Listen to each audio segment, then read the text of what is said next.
Our story begins with a lady standing on a swing at night. Blood drips beneath the swing. She looks at it in her hand and cries. Her life ends shortly after. Contrasting that bleak opener, the scene changes to show the opposite setting. Our protagonist, Ella, stands in a gathering of mothers and mothers-to-be. She has to listen to the ladies talk behind her about womanly issues that she would rather not be hearing. Soon she joins them, receiving compliments from the ladies about how they love what she does as a home designer. The pregnant lady near her encourages Ella to touch her stomach, but Ella seems bothered by the sight of a baby in there. Ella gets asked when she will have kids. The pregnant lady answers for her, saying she does not want any. This causes an assortment of concerned questions to be thrown at her. While that happens, we get a short montage of her life. After that, we return to the gathering, where a boy suddenly falls from a tree, an interesting way to end the scene. Subsequently, Ella sits in a doctor's office. Entering the room is Dr. Weber, telling Ella that her husband speaks well of her. Supposedly, he is a doctor too. As Weber is checking on her, we learn Ella's mom passed away from cancer at Ella's current age. That is why her husband, Aiden, wanted her to start seeing Weber this year. Ella stopped taking birth control at age 35.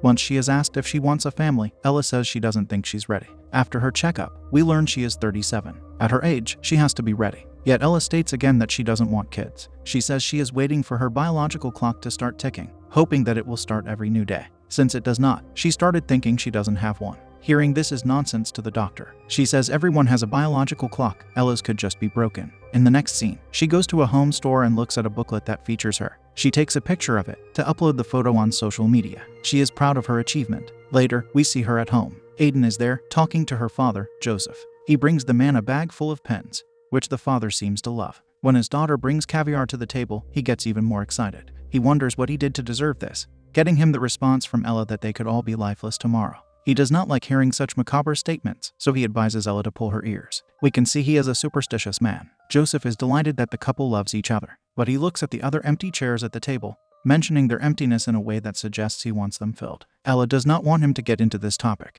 However, Joseph starts talking about how he could have had more children. His parents wanted a big family. Their story is also Ella's story, one that is much bigger than her, he says. The story is so big that it extends back millions of years. Realizing the magnificent scope of it, he gets somewhat upset that it will all end with his daughter. At this point, we come to understand Ella experiences a good deal of pressure toward giving birth. At a different time, she is intimate with Aiden. He starts opening a package that holds a contraceptive, prompting Ella to take it away. Her husband says they can't just have a baby because of her father's desire. To that, she says it's not just from him. Therefore, she just wants to get on with it. But this is not to Aiden's liking. He wants them both to want a child, or else he does not want one at all. He is happy with her, no matter what. Ella doesn't seem to believe him. From their conversation, we learn they have been married for 10 years now. She says she is almost 38 and out of time. After he says there is no magic potion that will fix her, and she takes issue with his usage of the word fix. He wants her to know he didn't mean anything bad by it. The next scene has her looking at her house design. At that moment, she remembers the words of the doctor about how her biological clock could be broken. The conversation continued into an area we didn't get to see. The doctor also told her it could be a hormonal imbalance. She mentioned that there is a biotech firm doing a clinical trial this month. Ella rejected the offer politely. If she happened to change her mind, Weber provided Ella with her phone number. Back in the present, Ella looks at that phone number, possibly having second thoughts. On perhaps the next day, as she drives somewhere, she calls one of her colleagues to say she's leaving the project she is connected. She apologizes for it. Eventually, she arrives at a facility that seems somewhat secluded. It has an infinity sign for its logo. She soon gets taken to her room, which looks quite sophisticated. Before long, she is sitting in another doctor's office. The doctor comes in to relieve her of a large stack of papers she was given to fill out. She is Dr. Simmons. She tells Ella she has seen many women who are miserable because they don't want kids. After hearing their stories, along with knowing their medical histories, she has become convinced it is a fixable issue. The doctor tells her the goal of the trial is to get Ella realigned with her natural state. She will receive a newly engineered synthetic hormone that will increase her desire for having children. The pills are coupled with cognitive behavioral therapy. Simmons gives her the pills and leaves. Left alone, Ella swallows them. We then see her at the establishment's cafeteria. All the women there seem to sit alone. The food looks nice, but there is something eerily silent about it. Back in her room, Ella messages Aiden, telling him the phone service there is bad. On the next day, she talks to the doctor. She mentions many of the bad things that come with having a baby. The biggest of them is the possible demise of the mother while she's giving birth. Simmons responds to the biggest problem that it's very unlikely to lose one's life giving birth nowadays. She thinks Ella might have tocophobia, the fear of pregnancy. Once Ella says it does terrify her, the doctor replies that she's already taken the first step. To get started with the day's session, Simmons lays out 6 cards on the table to ask Ella what she sees in them. It is something like a Rorschach test. Ella sees how one of the black spots on the card grows a person out of it. She wonders if the doctor sees it too. However, all Simmons wants to know is what Ella sees. So the lady reports seeing a very tall woman. The second card shows her a family of lifeless spiders. A grandfather clock is the last of what she sees. After that, they all vanish, and she perceives nothing else. Wanting to know what the images mean, she gets told by Simmons they will discuss it tomorrow. Right now, she just gets more pills. When she lies in bed, Ella sees a spider crawling in her room. She slams it with her shoe, though there never was a spider there. It seems like it could have been a residual of what she perceived on the card. The next day has Ella begin talking about the images she saw yesterday with the doctor. She starts with the easiest of the three, the grandfather clock. She says her father has a big grandfather coffin in the living room. It is their singular family heirloom, in addition to being very important. It is important because it's the one thing her grandparents recovered from their home after the Second World War. Ella has a slightly hard time finishing that sentence. Her grandparents were survivors. That revelation makes Simmons say she understands why Ella called the clock a coffin earlier. But Ella objects to having called it that. After confirming to the confused woman that she did, Simmons says the clock symbolizes survival to her, yet it's also meaningless because she does not have anyone to pass it on to. The doctor continues by saying the clock could feel like a physical representation of the final stage of her family bloodline, kind of like a coffin. Then comes the talk about the spiders. Ella says the Nazis called the people of her race bugs. Bugs get destroyed. Upon finishing, the Nazis piled them. To that, the doctor says the Holocaust is the ultimate evil. Ella takes some issue with that, because there were instances of a greater number of murders throughout history than in the Holocaust. It prompts her to wonder why people consider the Holocaust to be the worst of them. She answers her own question by saying the Holocaust happened to people who were educated and cultured.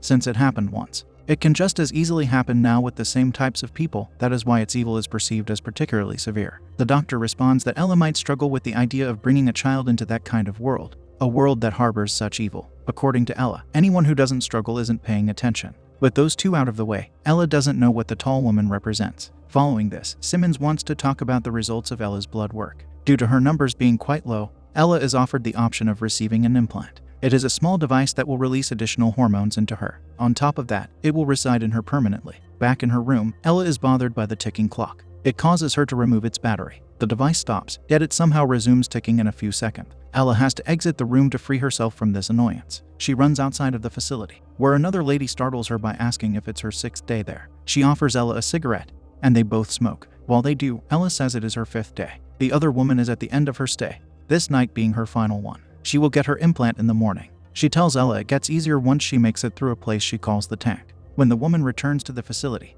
Ella sees a silhouette of a tall person behind the window. It scares her, adding to the fear. This mysterious person's head suddenly moves to the side. Ella runs back to her room. Being able to call Aiden now, he gets surprised she's got phone service. She keeps her whereabouts a secret from him. The man thinks she's engaged in her home project. He also says he doesn't think they have ever gone this long without talking to each other. The most important thing is that he misses her. As they talk, she looks in the mirror, and it looks like she is pregnant. On the following day, the doctor tells Ella the tank is nothing to be scared of. They walk into an area where we see a white tank in a large white room, which is mostly empty. Simmons opens the device, telling Ella there is a button to open the hatch if she needs to. So she gets inside to lie in the water. Staring at the ceiling shows her the infinity logo of the establishment. She gets images of flowers, along with disturbing images of childbirth. Simmons appears there too, saying they will be working to perform maintenance on a working clock. Not even 1 minute into it, Ella suffers. She yells that she wants out. The image of the spider is there, crawling towards her. Shortly after, the hatch gets opened and Ella gasps in fear. A tall person covered in black stands in front of her. Trying to run away from whoever it is,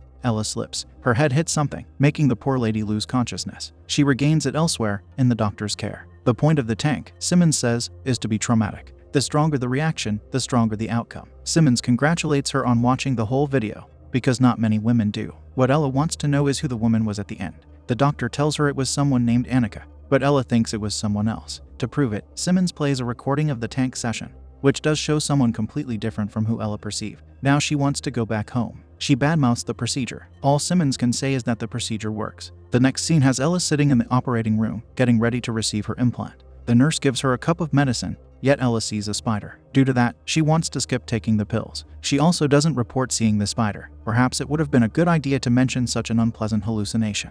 We then see Simmons making the insertion in Ella. It gives a lot of discomfort to the patient. Afterwards, she sits fine, listening to Simmons instruct her to take 2 pills daily, at the same time. She also has to wait 3 weeks before engaging in it.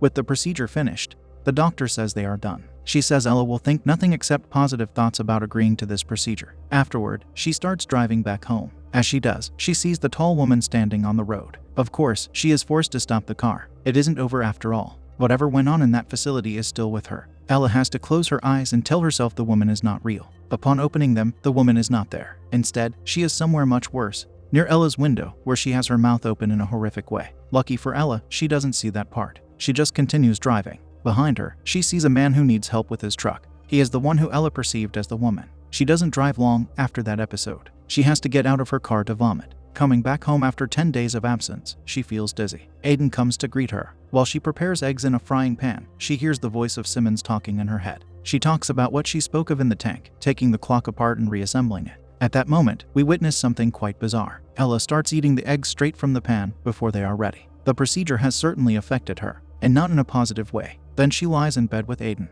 We must remember she should refrain from intercourse for 3 weeks. Therefore, she stops her husband in his attempt to get there. However, she cannot tell him why, because doing that will reveal where she went. She ends up giving him the excuse that she is tired. But what excuse is she going to offer tomorrow, along with the days to come? She needs a solid excuse to cover 3 weeks. Soon, Ella goes to the kitchen to take her pills. She also holds herself in the open refrigerator, because it's hot for her. For some reason, eggs are of particular interest. She feels the need to hold one to her face. Undoing the shell, she even starts licking it.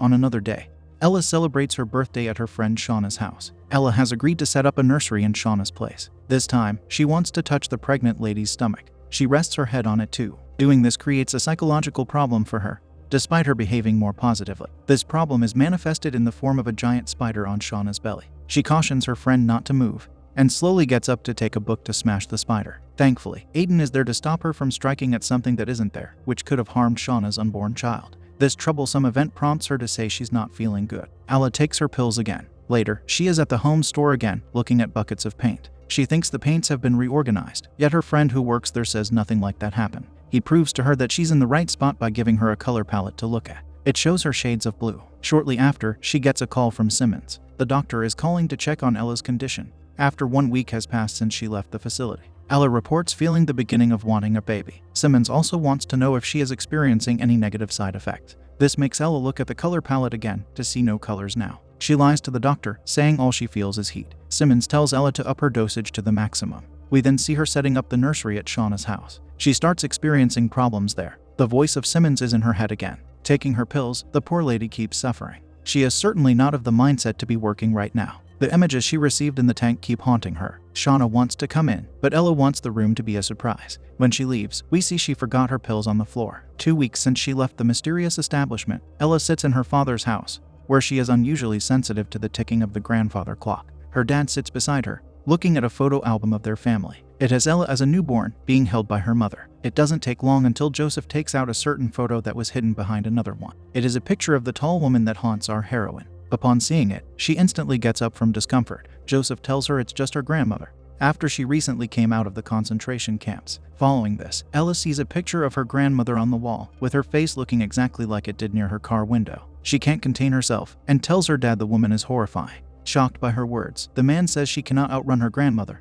Her story is in Ella. It is her legacy. Once she mocks her inheritance, Joseph angrily starts ripping apart some of the photos. They both cry, with her telling him she is trying. At a different time, Ella lies on the counter at home. The voice of Simmons repeats itself to her. It ends by reminding her not to miss a dose. At that moment, Ella searches for her pills. Not being able to find them, she panics. She is forced to return to Shauna's house at a late hour to collect her pills. She swallows them right from the floor. Shauna comes in to check on her, only to be shocked at the distorted mess that was supposed to be her nursery. Ella has created a room that looks like it would welcome a demon child. Panicking at the sight of it, Shauna expresses her dissatisfaction with her friend, whom she trusted. The stress seems to cause her water to break. Ella crawls to touch the liquid. She daubs it on her face, showing how unhealthy her mind has become. Furthermore, she wants to take Shauna's baby, but Shauna's friend comes in to take Ella out of the house. Outside, her father calls her to tell her he fell down. The excitement does not stop for her. One bad thing after the other. She rushes to his house and sees the helpless man on the floor. As she tends to him, the grandfather clock is getting to her. She can't even properly hear her dad's words. This prompts her to yell at the object to be silent. After that, the voice of Simmons takes over her entire hearing.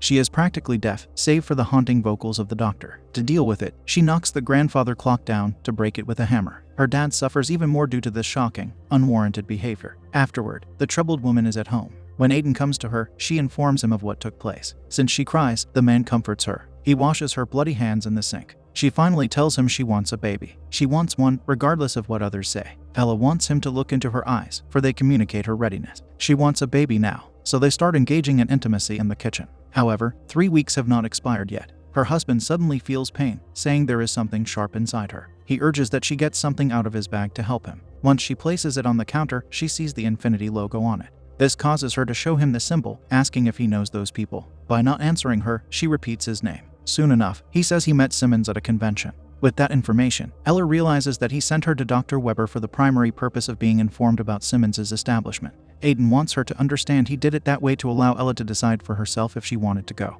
He didn't want to pressure her. For his deceit, she hurts him some more in anger. Then she drives to see Simmons, throwing her pills out of the window. Upon arriving at the facility, Ella demands to see Simmons at the front desk. Hearing the wrong words from the receptionist makes her start searching the place frantically. She finds the doctor in the cafeteria and continues with her demanding attitude to have her implant removed. She shows her aggression. Simmons replies that the implant is not meant to come out. It would damage her permanently if it did. She would never be able to have children. Simmons knows that the lady wants them now. Ella cries, agreeing with her. She wants a baby more than anything. Simmons gets her to sit down to learn that Ella wants a divorce. She worries about how she will have a baby, but the doctor assures her she doesn't need a husband to have a baby. All she needs is the substance that makes a woman pregnant. She can arrange that for Ella right at this moment, as they are walking away. With the agenda to engage in the process, Ella looks at a woman to see her tending to an imaginary baby in her arms. She then says that Simmons has made her experience things that aren't real. She goes over her list of hallucinations, thinking her desire for having children is fake too. Again, she insists on having the implant removed.